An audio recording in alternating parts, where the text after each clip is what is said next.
একটি চিহ্নিত অপশক্তি দেশের গণতন্ত্র ও জনগণের ভোটাধিকার নস্যাতে নির্বাচন বিরোধী অপতৎপরতায় লিপ্ত রয়েছে। ঐক্যবদ্ধভাবে এই অপশক্তিকে প্রতিহত করার আহ্বান জানিয়েছেন আওয়ামী লীগ সাধারণ সম্পাদক ওবায়দুল কাদের।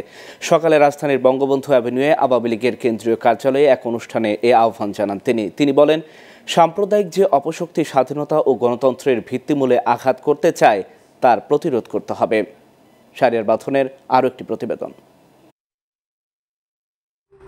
মঙ্গলবার রাজধানীর বঙ্গবন্ধু অ্যাভিনিউয়ে আওয়ামী লীগের কেন্দ্রীয় কার্যালয়ে আসন্ন উপজেলা পরিষদ নির্বাচনে জনগণকে ভোটদানে উৎসাহিত করতে প্রচারণামূলক প্রচারপত্র বিতরণ অনুষ্ঠানের আয়োজন করা হয়। এতে যোগ দেন আওয়ামী লীগ সাধারণ সম্পাদক ওবায়দুল কাদের। এ সময় তিনি অভিযোগ করেন, একটি চিহ্নিত অপশক্তি দেশের গণতন্ত্র ও জনগণের ভোটাধিকার নস্যাৎ করতে নির্বাচন বিরোধী অপতৎপরতা চালাচ্ছে। দেশ বিরোধী একটি অপশক্তি লাগাতারভাবে নানামুখী ষড়যন্ত্র চক্রান্ত চালিয়ে যাচ্ছে।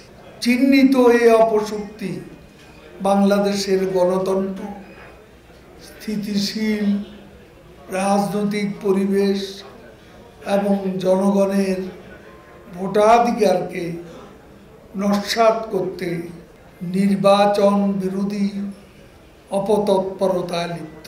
এদেশের স্বাধীনতা এবং গণতন্ত্র বিরোধী সাম্প্রদায়িক অপশক্তিকে প্রতিরোধে সকলকে ঐক্যবদ্ধ হওয়ার আহ্বান জানান সেতুমন্ত্রী।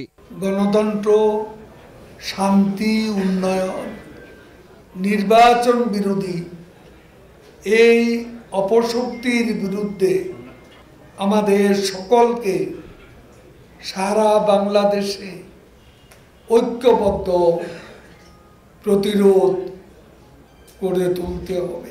ওবায়দুল কাদের বলেন, দেশবিরোধী ষড়যন্ত্র শুধু দেশে নয়, দেশের বাইরেও চলছে।